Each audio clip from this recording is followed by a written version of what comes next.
আপনার কি পড়তে ইচ্ছা করে না? পড়তে বসলে বোরিং লাগে, বিরক্তিকর লাগে? নিশ্চয় বোরিং লাগে, পড়তে ভালো লাগে না। সেই জন্য তো আপনি এই ভিডিওটি ওপেন করেছেন, রাইট? আসলে কি জানেন, বর্তমানে পড়াশোনা থেকে ডিস্ট্রাক্ট হওয়ার, মনোসংযোগ বিচ্ছিন্ন করার অনেক উপায় রয়েছে, যেমন টিকটক, ফেসবুক, ইভেন ইউটিউবও। এগুলো যদি আপনি সঠিকভাবে ব্যবহার করতে না পারেন, এগুলো আপনার জীবনে অন্ধকার নিয়ে আসতে পারে। আমাদের মধ্যে অনেকেই ঘন্টার পর ঘন্টা ফেসবুকে স্ক্রল করতে থাকি, তারপরে বোরিং লাগলে টিকটকে গিয়ে মজার ভিডিও দেখি, তারপর ইউটিউবে গিয়ে হয়তোবা 2.5 ঘন্টার একটা আস্ত মুভি দেখে ফেলি। এভাবে আমাদের দিনের বেশিরভাগ সময়টা কাটিয়ে ফেলি পড়াশোনার বাইরে। তারপর যখন পড়তে বসি তখন পড়ায় মন বসতে চায় না, মনের ভিতরের বাদরটা ছটফট করতে থাকে। একবার এই কথা মনে পড়ে তো আরেকবার ওই কথা মনে পড়ে। তো আজকে আমরা আলোচনা করব কিভাবে পড়ায় মন বসানো যায়। প্রথম পয়েন্ট, পড়ার জায়গা। আমাদের মধ্যে অধিকাংশ ছেলেমেয়েরা খাটের মধ্যেই বসে পড়ে, আর এমন স্টাইলে বসে পড়ে দেখে বোঝাই যায় না সে বই পড়ছে নাকি সিনেমা দেখছে। খাটের উপরে একদম শুয়ে অথবা হেলান দিয়ে এরকমভাবে কিছুক্ষণ পড়ার পর মনে হয় কিছুক্ষণ বিশ্রাম নেওয়া দরকার, আর এই বিশ্রামে কেটে যায় ঘন্টার পর ঘন্টা। তাই আপনাকে অবশ্যই চেয়ার টেবিলে বসে পড়তে হবে। আমি জানি চেয়ারে বসে পড়াটা অতটা আরামদায়ক হবে না, প্রথম থেকে হয়তোবা আপনার মন চাইবে না, কমফোর্টেবল ফিল করবেন না, কিন্তু মনে রাখবেন পড়াশোনা একটি সাধনার বিষয়, সেখানে সবসময় আরাম হয় না। ভালো নাম্বারের জন্য আমাদের তো একটু কষ্ট করতেই হবে। তবে চেয়ারে বসার সময়ও একদম হেলে দুলে কাত হয়ে বসলে চলবে না, সোজা হয়ে বসে টেবিলে বই দেখে পড়ার অভ্যাস করতে হবে। আর এমন একটা জায়গায় পড়তে হবে যেখানে খুব কম শব্দ আসে। দ্বিতীয় নম্বর পয়েন্ট, মেক ইট ইজি। চিন্তা করো যে এটা খুব সহজ। এই বিষয়টি খুব ইফেক্টিভ এবং পাওয়ারফুল। আপনি কি জানেন কেন আপনার পড়ায় মন বসতে চায় না? পড়ার সময় আপনার মেন্টাল পেইন হয়, আর এই মেন্টাল পেইন থেকে বাঁচার জন্য আপনি পড়া থেকে দূরে থাকেন। এই কারণে পড়াশোনা আপনার কাছে হার্ড লাগে, কঠিন মনে হয়। এর জন্য যেটা করতে হবে, যখন আপনি পড়তে বসবেন তখন মনে মনে বলবেন, আরে এটা তো খুব সহজ একটা বিষয়, এই চ্যাপ্টারটা এতই সহজ যে আমি 40 থেকে 50 মিনিটে শেষ করে ফেলব।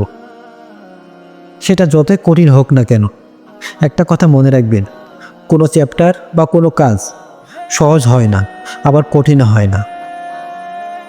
এটা আপনার উপর নির্ভর করে আপনি কোন দৃষ্টিভঙ্গিতে দেখছেন।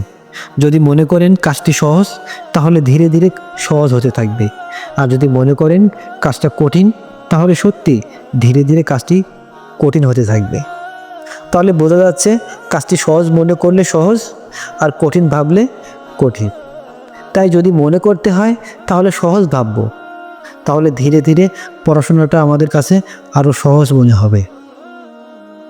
তৃতীয় নম্বর পয়েন্ট, লিখতে হবে বা বলতে হবে। যখন আমরা ক্রিয়েটিভভাবে পড়তে না বসি তখন অল্প সময়ের মধ্যে বোর হয়ে যাই। তাই পড়ার ফাঁকে ফাঁকে পয়েন্টগুলো না দেখে লিখতে হবে। যদি সব পয়েন্ট মনে পড়ে তাহলে দেখবেন আপনার মধ্যে কনফিডেন্স লেভেল অনেকটাই বেড়ে যাবে।